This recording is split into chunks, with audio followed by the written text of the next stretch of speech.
that ideas about public health had on building design. I met Jim 8 years ago in Seattle, where we were attending the annual conference of the Society of Architectural Historians. Jim presented a paper that analyzed school building designs from the turn of the 20th century. Some of the schools that he considered were very much like our Lincoln School. This intrigued me. I had recently launched a on Winchester architecture that was being published by the Historical Society, and so I urged Jim to write something for us on the former Winchester High School building. He was interested, but writing his dissertation for his PhD at Brown was his priority, and then other projects followed. In recent months, happily, Jim has turned his attention to our building and its architect.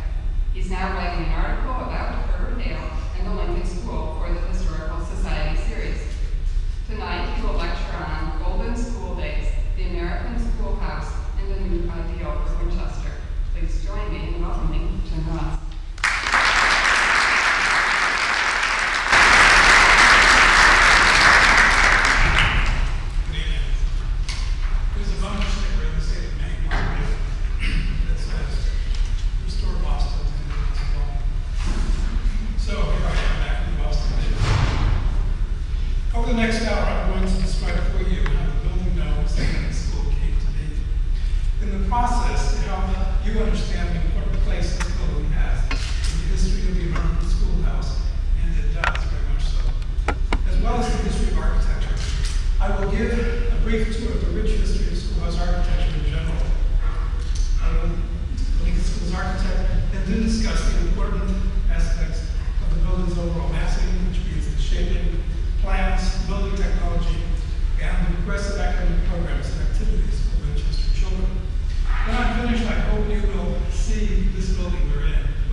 Focus of free ventilation, or what would later be called fresh air ventilation, a cursory review of the prevailing 19th century evolving theory of disease is required. Across the emerging fields of science like chemistry, biology, and the study of the Earth's atmosphere in general, investigators brought up knowledge to describe the cause of disease. American physicians trained in the academy like Dr. Alcott were influenced by developments in Europe, where contemporary medical theory posited the notion that some unknown phenomenon of the air caused disease, reinforcing the concept that the environment, specifically the air people breathe, held a constant threat of sickness, if not death. As the sociologist Paul Starr points out in his book, The Social Transformation of American Medicine, almost all authors attributed the environment, particularly the atmosphere, an important role in the appearance of epidemic diseases. I'm assuming this audience is aware of the 3, possibly 4 major cholera epidemics that literally swept across Europe, out of India, through the Russian rivers, and then into this country by way of Canada, specifically Quebec, people coming down to work in the mills and Lowell. As early as 1832, another one in the 1840s, and finally another one in the 1860s. People had no idea what caused these diseases. This cholera, smallpox was coming in, and yellow fever was coming in with slaves from Africa. And this was long before anyone ever knew such a thing as a germ.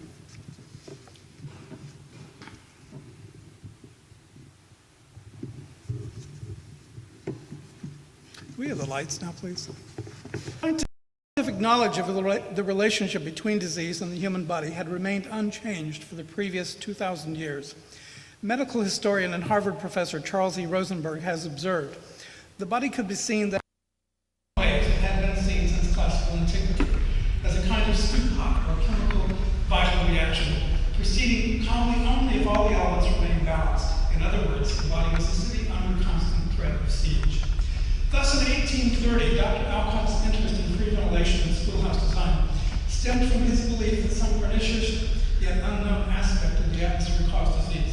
Even the air a person had just exhaled, called vitiated air. To that end, Dr. Alcott and other physicians actually believed all buildings, but especially schoolhouses, needed to have ample free ventilation. Educators and others advocated changes in curriculum, like adding a course in science, but Dr. Alcott was confident the health and comfort of school children was, in fact, more pressing. As early as the 1840s, the second volume of Scientific America, published in 1846, warned about the pernicious effects of poor ventilation. The name for this unknown aspect of the atmosphere causing disease was called miasma. From a historical perspective, defining miasma is as equally different as documenting when and how the concept arose. Most early 19th century physicians believed living bodies, as well as dead organic matter, might be a source of miasma. And when exposed to the unknown aspect of the atmosphere causing disease, concentrated the poison and magnified its potency. It is important to remember the concept of contagion via germs was not discovered until the 1880s. I show you here a series of diagrams taken from a publication by a Scottish physician by the name of David Boyd Reed, written in 1844, where he is explaining how to get rid of vitiated air out of buildings.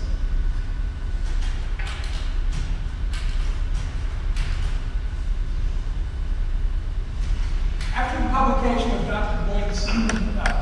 Reed's book, it went everywhere in the English-speaking world and influenced architecture, metaphors, a house, a hospital, a school, or what have you.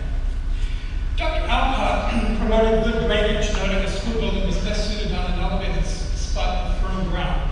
At a moderate distance from any other buildings or any public road, he wanted the floor of a classroom to be at least 2 or 3 feet above the surface immediately surrounding the school. And all of this was because he thought the ground literally was producing disease. Beyond that, he called for a tall interior space, which placing windows higher than usual in walls, but not more than 1 or 1.5 stories, with an arched painted plastic ceiling. Students' clothing and food were to be stored in a room separated from the classroom, whereas Alcott thought flowers in the classroom during the daytime were beneficial, as well as they purify rather than injure the air. He said fruit was strictly forbidden, as he thought it impaired the purity of the air. Most important of all, however, Dr. Alcott wanted provisions for diluting and removing vitiated air from classrooms. I show you here a schoolhouse built in Providence, Rhode Island in 1846 on Dr. Alcott's plan. And when you look at the round window in the front and the steeple looking thing for the bell, listen carefully.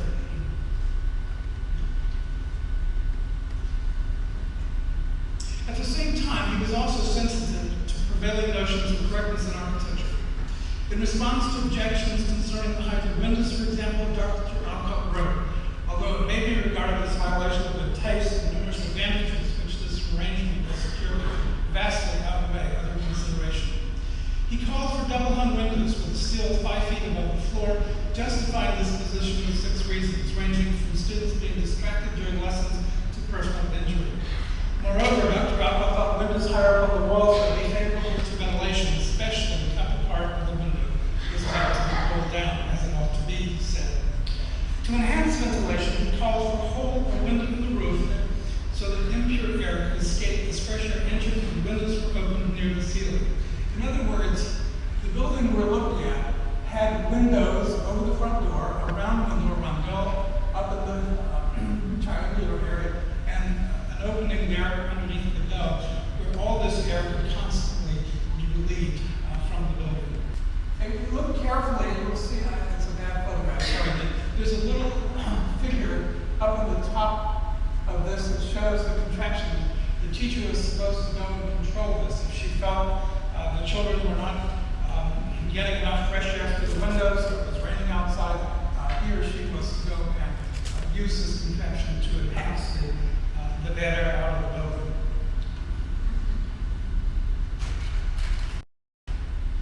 And oddly enough, we had a building here in Winchester, the old London School, that was in fact based upon Dr. Alcott's design. And those of you who know Howard Bowe, who was one of the designers of Sumner Park in New York, that's his version of the same schoolhouse. You're right. Oops. And by the 1850s, this is pretty much what the schoolhouse looked like. And by that time, they had mechanical ventilators that would literally take the air out of the building. And please note that the first floor, the primary floor, is up off the ground. And that's not necessarily to provide space underneath the building. It's to get the children away from the bad ground.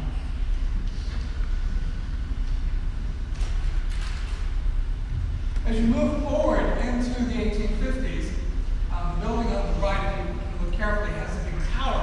Buildings began to have towers in the 1850s, and the sole purpose was not aesthetic, it was to increase and enhance movement of air in and out of buildings. And if you look very carefully, you can see arrows. Well, I can't see, you can't see. There are arrows shown to in the section over on the right to show you where the air is actually moving around. There were plenums built underneath the floors of schoolrooms. Ducts put in walls had nothing to do with heating the building. It was strictly to move this Vindian air out of the space. And on the left, you see another diagram that shows you in this particular design how the teacher was to manipulate this under certain conditions. In New York City, this is the Free Academy of the City of New York, circa 1854, by James Lindbeck. And you see here something I find really interesting. On the right, it looks like a Gothic church, and not. It's a building he designed. And he specifically chose this Gothic aesthetic to be able to hide all of those flues and ducts that he was using literally in the buttressing to move it up and away. And you see here, his arrows on the right, where he's showing you he has ducts literally moving constantly. It's kind of like designing a building as a sieve and turning it upside down and pushing air moving out. It's a fascinating concept.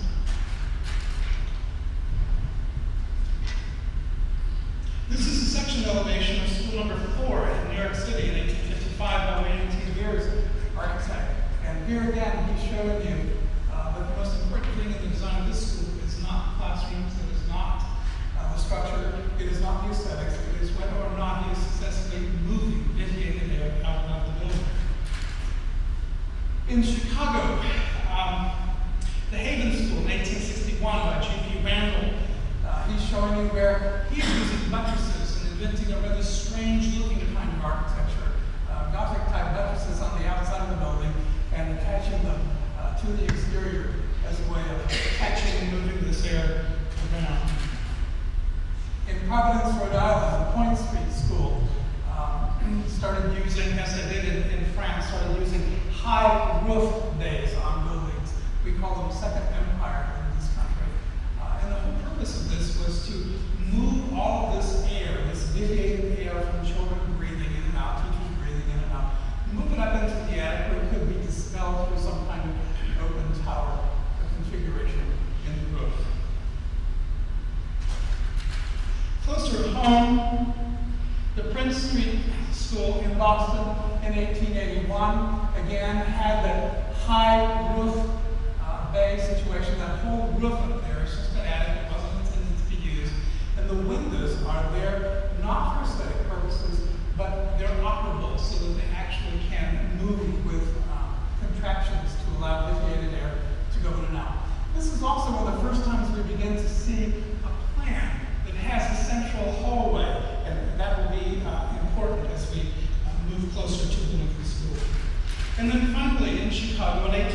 1885 Cottage Grove School, he's using that central plant, and if you look carefully in between the classrooms, he's actually banking these big ducts now. They're forcing air with belts through these classrooms, and teachers are starting, if you look at the school reports, teachers are starting to complain that papers are moving around, there's so much air moving through.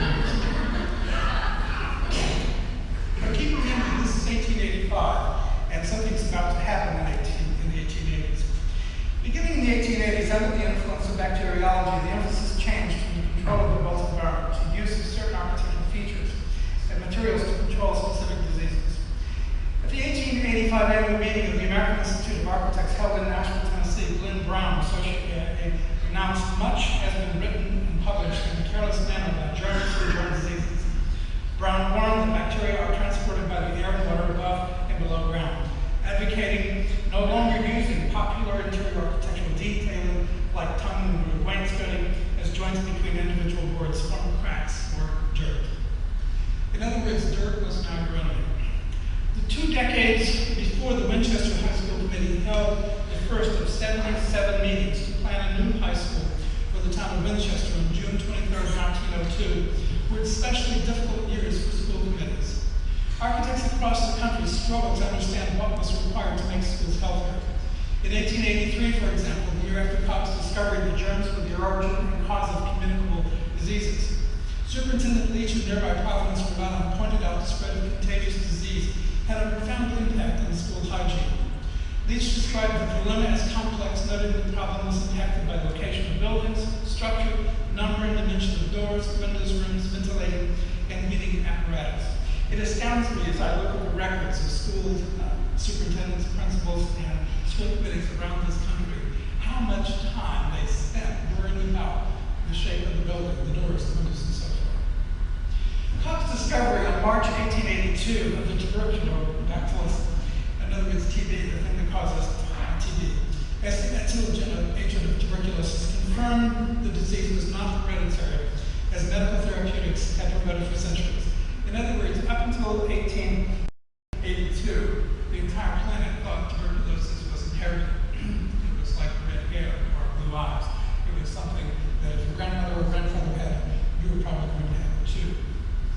This revelation influenced future scientific investigation, which subsequently changed the concept of mechanical first relation. In 1889, Dr. John S. Billings, MD, who, by the way, had been in charge of Union hospitals, field hospitals in the Civil War, published the second edition of his book on ventilation and heating, which he began by dispelling long-standing speculation concerning the evils of ventilated air. And here again, we're as late as 1889, we're still talking about ventilated air, even though we now know about germs. Ventilated air isn't going to go away easily. And again, here is a textbook for architects and engineers, written not by one of them, but by an MD. Now, from my perspective, I find that aspect fascinating. In today's world, we don't read anything as architects that MDs write.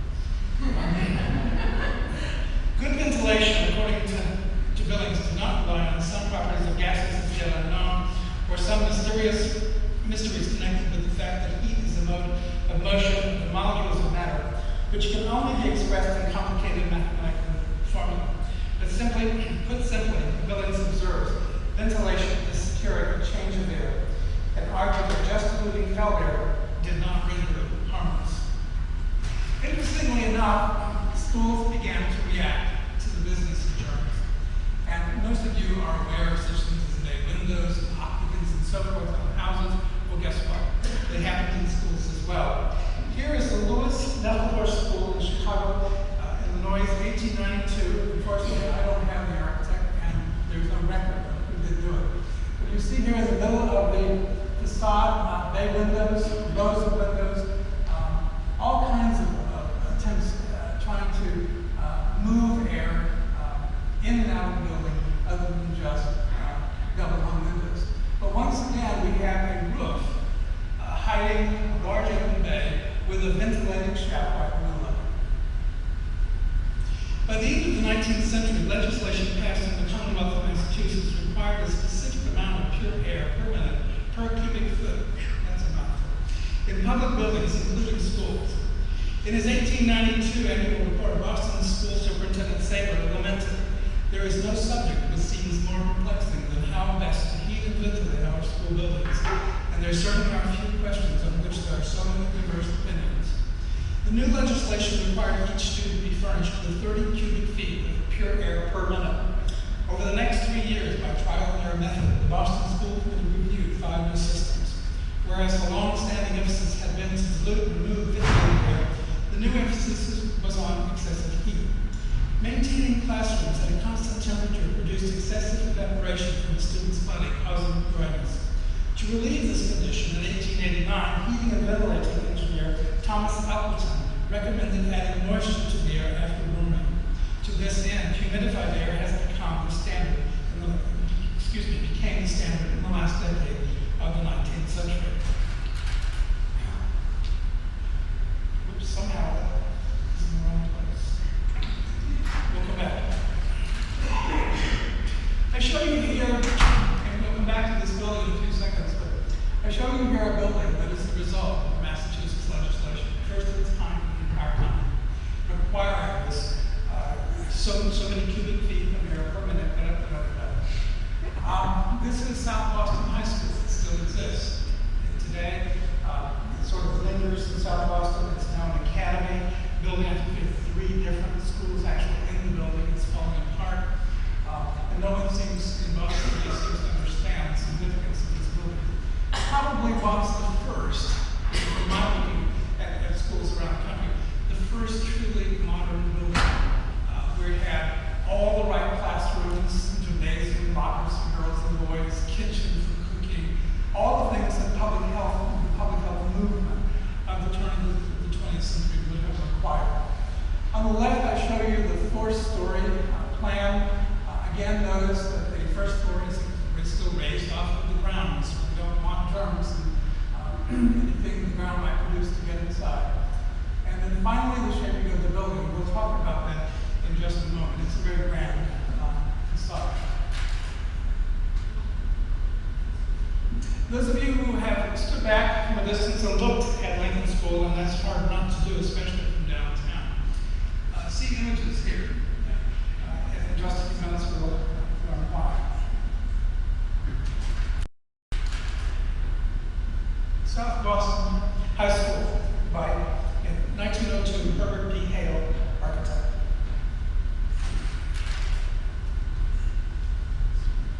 On June 23rd, 1902, the committee, meaning Winchester High School's new high school committee, appointed to construct a new high school for the town of Winchester, held the first of 75 meetings. Less than 1 month later, after thoroughly investigating all new school buildings in the area, including the one we just looked at, the committee identified 5 Boston area architects thought to be suitable to design the new school. One of the architects on the list was the architect of South Boston High School, Herbert Dudley Hale, Sr. In the committee's final report, published in December 1904, 6 months after the new building's dedication ceremony, they wrote, "After carefully examining the plans submitted, Hales was selected." On May 30th, 1904, in his address at the new Winchester High School's dedication ceremony, Committee Chairman Lewis Parkhurst observed that Hale's education and architecture both in this country and abroad, and recent experience in building a large high school made him eminently well qualified to direct this work, and the results of his studies speak for itself and need no commendation of mine. Hale was the son of Harvard-educated Reverend Dr. Everett Hale, a distinguished Unitarian preacher nationally known for his writing liberal theology, where he promoted such causes as the education of blacks, working men's houses, and world peace. Over the course of his long, distinguished career, in addition to being an ordained minister, he was a professor of Greek and later president of Harvard College, governor of the Commonwealth of Massachusetts, United States Congressman, and United States Senator from the Commonwealth of Massachusetts, United States Ambassador to England, Secretary of State of the Commonwealth of Massachusetts, and beginning in 1903, chaplain of the United States Senate. And you're probably wondering, why in the world am I telling you all of this about the architect's father? Well, hold on. A 10-volume set of the Reverend Dr. Hale's works were published in 1898-1900. Beyond his professional accomplishments, Charles F.A. Currier, chairman of the Winchester School Board, considered the Reverend Dr. Hale to be the most distinguished citizen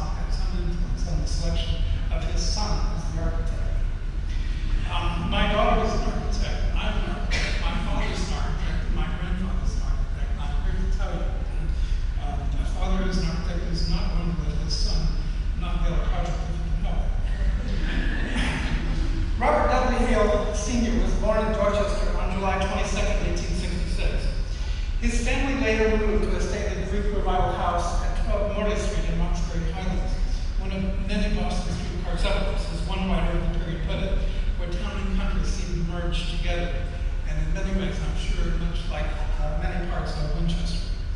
Hale's father described the neighborhood as a place like all people who live when the kingdom of heaven comes. Wow.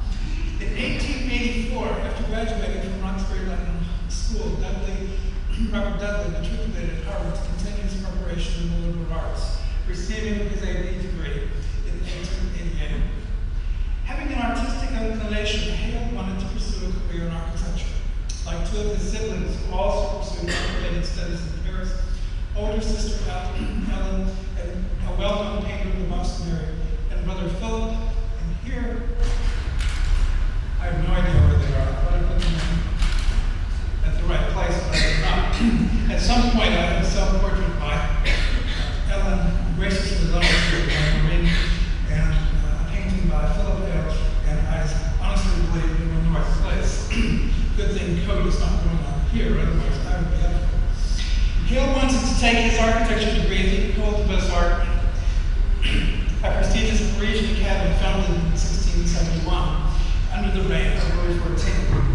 Proto-programs in architecture, and by that proto-program, I mean programs that are not considered professional programs like MD programs, law programs. We had architecture programs here in the United States in the 1880s, at Columbia, at MIT, here in the Boston area. But they did not lead to immediately to professional practice the way taking a degree at the École des Beaux-Arts did, or the way they would in today's world. Certainly if you go to MIT today, you expect to practice architecture. Proto-programs in architecture existed in American universities as early as 1865 at MIT, 1871 at Cornell, and 1881 at Columbia. But Hale, like his classmate, architect Ernest Flagg, wanted the prestige it gives one in New York City and elsewhere in America to study at the École. Admitted to study at the École architecture program, however, was highly competitive. It was only given twice a year, in March and July, and entrance was based upon a candidate's ranking after a rigid set of examinations in studio art, exercises, and oral and written text in 6 subjects and departments. As one historian has pointed out, only a limited number of those receiving the highest rating was accepted. And interestingly enough, anyone could go to the École des Beaux-Arts in Paris and study architecture, as long as you were under 30 years of age and older than 15. You could sit for these exams as many times as necessary to pass them and get in. It didn't mean you were going to get a degree, however. Any number of people, including Ernest Flagg, left long before they ever had a degree. In preparation for the extensive examinations, candidates typically worked up to 6 months in the office of an established architect. To that end, after graduating from Harvard, Hale worked for the Boston architecture firm Shepley, Rutland, and Coolidge. He took the examination the next July, placing 28 amongst the 36 students admitted to the second class in 1889. Now, for somebody coming out of Harvard, that probably seemed pretty low on the stick, and in fact was. However, he does move through the program fairly quickly, which means he obviously wasn't lazy. Hale's professors at the École were practicing architects of the highest standard. Beyond that, the institution's pedagogical standpoint stressed individual instruction. Promotions were decided by outside jurors. The average number of years required to complete the degree was between 6 and 10. In his 6th year, to qualify for candidacy for the diploma, Hale completed the final examination given once a year. Hale's studying at the École des Beaux-Arts is important on several fronts. First, studying with leading Parisian practitioners gave Hale an edge over other.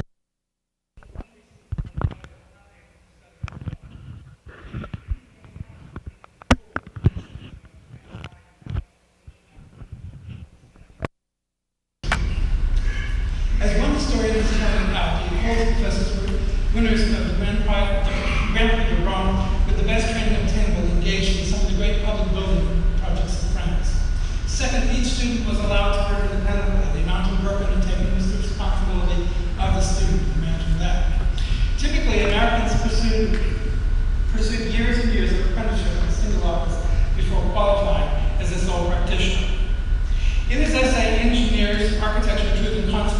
published in the Architecture École des Arts, Professor Drexler observes, French theory eventually insisted on the primacy of the plan. And here again, I'm showing you on the right a capital, just a drawing, circa 1829, made by a student in the École des Arts. It's not a photograph, it's actually a drawing. The amount of the execution of detail down to such things as columns was unbelievable, the amount of time spent. On the left is a plan of the Conservatory of Music and Arts in 1855 by Henri Dumais. And it's important to look at the plan from several viewpoints. One, look how symmetrical it is. And two, it is divided by axes. In fact, those of you familiar with an air view of the plan of Washington, D.C., or Williamsburg, Virginia, with central axis. In Williamsburg, for example, in your mind's eye, go from the colonial governor's mansion to the munitions and draw a straight line, and then go to the College of William and Mary on one end, and then go to the other end of that to the House of Burgesses and draw a straight line. And when those intersect, you have a similar kind of plan that you have here in this building. In D.C., it's the same thing. Go from the Lincoln Memorial to the U.S. Capitol, draw a line, then go from the Jefferson Memorial to the White House and draw a line. It's the same sort of planning that you get in Beaux-Arts, classical Beaux-Arts thinking.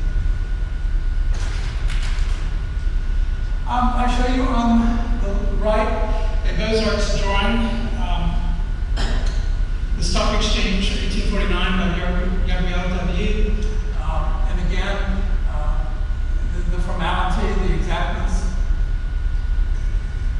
down to the last nail, literally. And then on the left, a product of an American work doing Beaux-Arts, and you're really familiar with this, the Jefferson Memorial by John Russell Pope and Eggers and Higgins, 1834 to 1843. And then finally, another American building by someone who studied at the École des Arts, Woodridge Hall, Yale University, 1901 to 01. If Beaux-Arts architecture looks very European, it should, because the students are literally studying in France with French architects and bringing that idea home. On April 2nd, 1892, during the spring semester of his third year at the École, Hail Mary, Cousin's nurse, Margaret C. Mocan. After his graduation from the École at the end of 1895, Hale and his wife had the first of their 5 children, a 2-year-old son, Herbert Dowley Jr., born February 23, 1893, returned to Boston, where Herbert D. opened an office at 15 Exchange Street. Within 2 years, his practice was well established in the Boston area. Now, keep in mind, this guy's gone to Harvard for 4 years and then gone to this non-graduate school for 6 years, where his colleagues were anywhere from 15-year-olds to 30-year-olds. So how old is he now? He's pushing 30. And he's just now opening his office. One of Hale's first commissions in Boston was the Beacon Chambers Apartment, circa 1899 to 1927 Myrtle Street. Prior to South Boston High School, Hale completed one other school commission, the renovation of the Putnam Free School in Boston. In addition to school buildings in the Boston area, Hale also designed the Chemistry Bathhouse and the Charles Head residence at Manchester. And there she is. Here's supported by a sister that I lost earlier.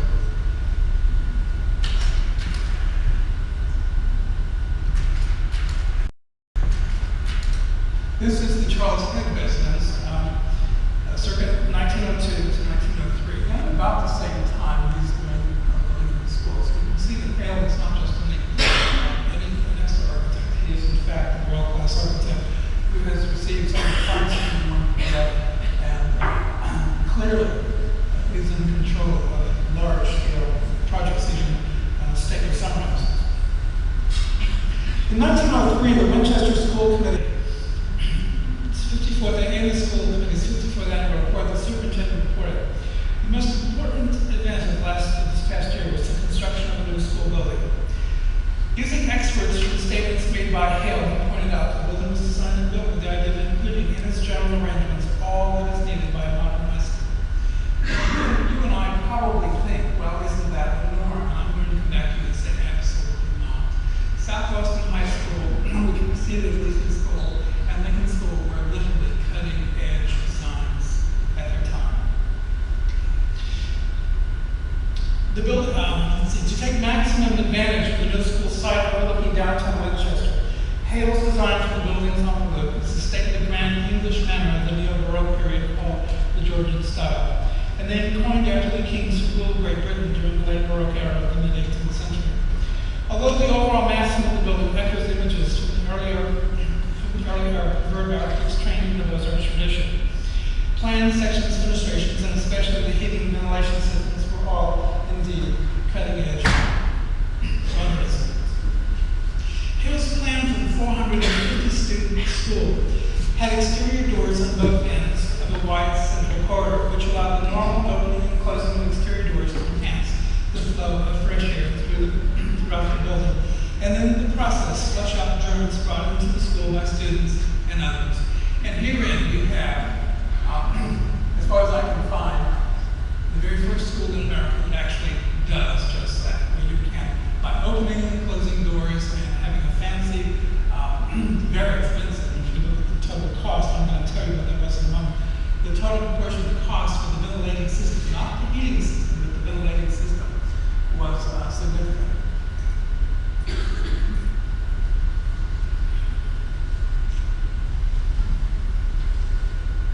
In addition, Hale specified a state-of-the-art fresh air heating and ventilation system to keep the students warm or cool, as well as keep germs moving out of the building via ducts leading into the attic. The system utilized fans to force heated and cooled air, outside air, depending upon the season, up into the classrooms and offices via openings and ducts high in the walls or the ceilings. And if you look carefully along the corridor, you see those enclosed rectangles. Those were the ducts. Used the same system in South Boston High School, and literally flushed the hall constantly with fresh air from outside to keep it healthier. Another set of openings and a separate set of ducts and walls near the floor then removed the vacated air, or so-called foul air, from the rooms into the attic, where it was expelled into the atmosphere. And those of you who did not have the opportunity to tour the attic during the restoration or prior, I'm here to tell you it was just that. It was a catch basin for all that air coming up before it was spitting out. Needless to say, Chairman Parker was correct in his address of the dedication when he pointed out that Governor Crane had not known just the kind of building we proposed to erect in Winchester. The legislature of the Commonwealth of Massachusetts passed legislation to raise the borrowing limit of the municipality to enable the town of Winchester to get a loan higher than $50,000 to finance the $110,000 it cost to construct the Lincoln School. And if you think back to what I said earlier in my talk, when schools were abandoned after 5 years or so, spending $110,000 on a building probably was considered outrageous. Of the overall construction expenses, $79,691 was paid to the general contractor, whereas $9,452 was paid to Isaac Coffin and Company for the heating and ventilating system. According to the Winchester Star, the weather on Monday, May 30th, 1904 was not very favorable for a large attendance at the inspection of the new school. As Monday it rained and the afternoon kept many people away. However, hundreds inspected the building from basement to top floor during the day. By the following Labor Day weekend, when the furnishing and decorations had been installed, the school officially opened at the beginning of the 1905 academic year. We're going to look at the various rooms in just a moment. I just wanted to walk around the plan because we're not familiar with it. And again, to us today, it probably seems like a fairly ordinary school, and yet in my mind it is simple, plain, to the point, and based upon that corridor with all that air coming from outside, moving up into the corridor, into the rooms, out through those ducts, up into the attic and away. And it is, in fact, by golly, a healthy school.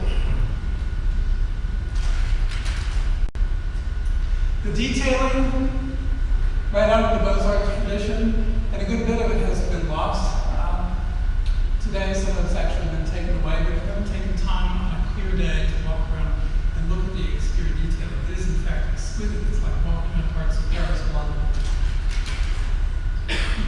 At one point in time, the building was covered with ivy and hid a good bit of the exterior detailing, and probably some of the mortar of the building, which was probably stripped away. Ivy on buildings is actually very bad. This is the original front door with a very nice pediment, and the detailing on the right is still there.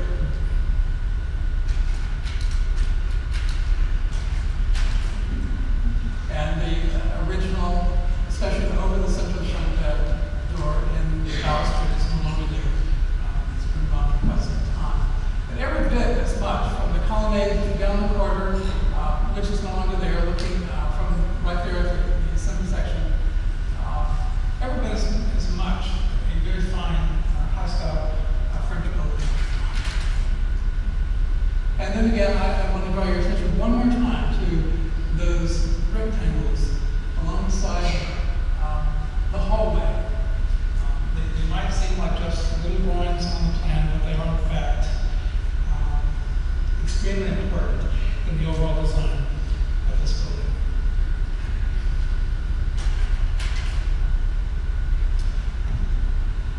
To meet the needs of modern commerce and education, there was a chemical laboratory. Science was very much a part of this. Harvard College had just changed its BA degree to also offer something called a BS degree, a Bachelor of Science degree. Up until the 1880s, no one knew what a Bachelor of Science was. It didn't exist anywhere. But once we had biology and germs and all of those kinds of things, we had to invent things called the Bachelor of Science. And Winchester was one of the very first schools in Massachusetts to jump on the bandwagon and actually had chemistry labs and biology labs in the classroom. Along with that, the public health movement around 1900, called in the progressive era the new public health movement by the time, began focusing on the needs of individual people, specifically in schools and children. And part of that emphasis, their healthiness, was actually physical exercise. And along with that, if you're going to have activities that require getting dirty and so forth, you have to have a place to get cleaned up. So there are showers, and as well as locker rooms. And again, for you and I, having grown up in schools like this, we found that this is just the norm. And I showed you all the schools from the 19th century, but there's no notion. Drill hall and the word gymnasium, this is a tradition that was actually coming out of Germany at this time. Once the Germans learned and the French learned that tuberculosis was not inherited, they went wild. They couldn't get enough outdoors, they couldn't get enough exercise and fresh air. In France alone, 9 million people died of tuberculosis in the 19th century, and only a fraction of that, something like 50 to 100,000 people actually died in the war. So it's a tremendous difference. In my dissertation, I actually argued that public health theories were actually the genesis of the so-called modern movement in modern architecture. A drawing room with skylight on the third floor, a stage such as one we're here now for plays, a lunchroom that actually had a staff that cooked lunch. Part of the public health movement at that time was to feed children lunch, make sure they had good nutrition. A good many, and that's not necessarily true in Winchester, but a good many of the students in Boston public schools, and probably the reason Winchester did it, although it wasn't the need as it was in Boston. These were children, immigrant children, who were born someplace else, who barely speak English, and the teachers saw them as dirty and unfit and sickly all the time. And so feeding them was part of the schools program. In 1905, Hale relocated his primary office in New York City, where he entered into a partnership with James Gamble Rogers, practicing under the name Hale and Rogers, with offices at 11 East 24th Street and branch offices in Boston, Chicago, and Philadelphia. The new partnership continued to pursue buildings for various branches of government, like the new Shelby County Courthouse in Memphis, Tennessee. And I show that to you here. And the U.S. Post Office building in New Orleans. And I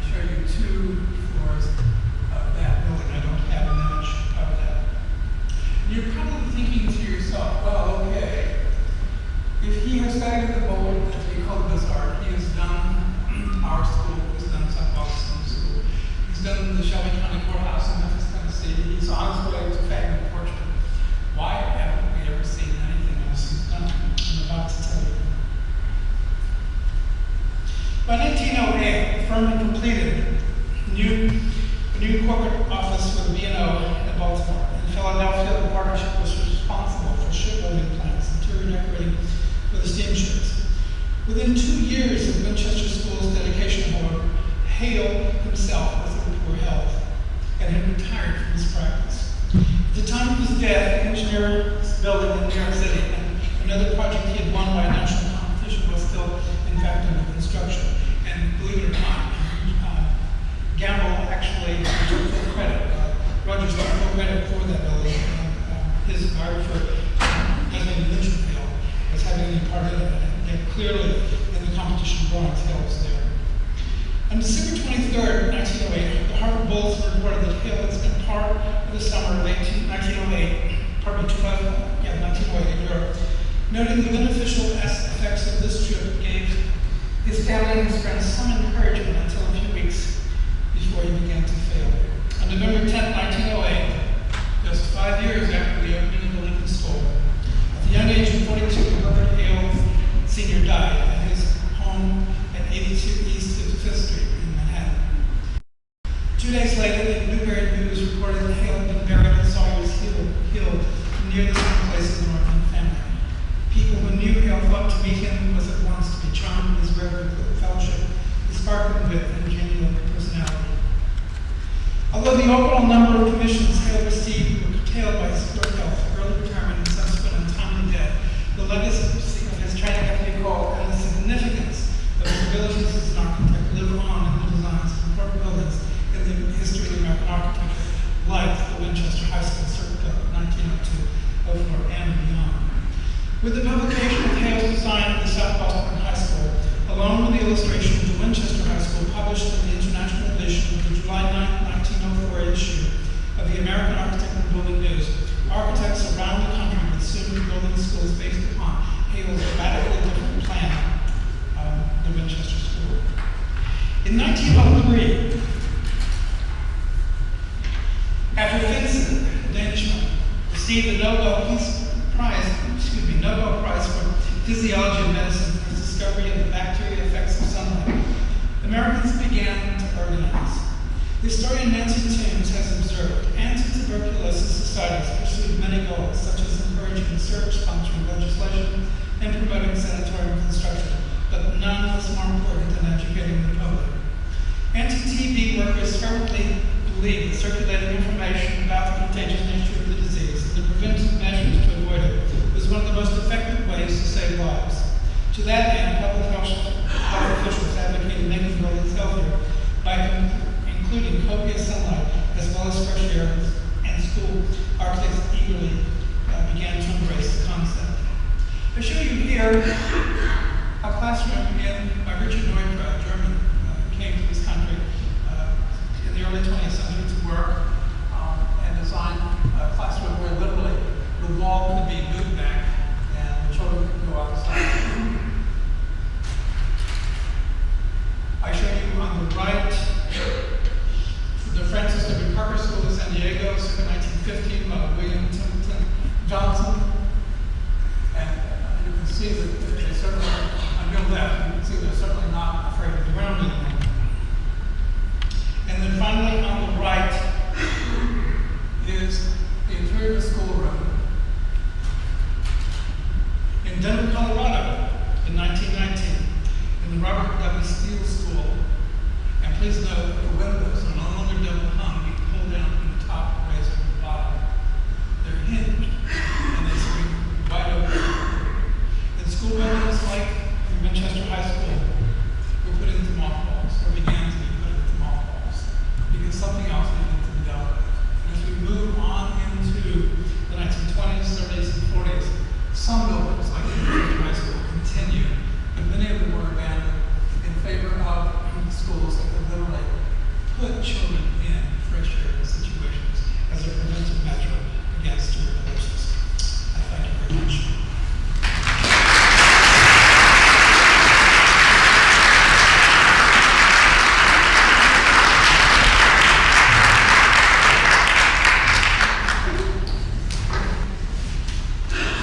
Those of you who have any questions, I'll be more than happy to try. And so what I tried to do is just throw a lot of information at you.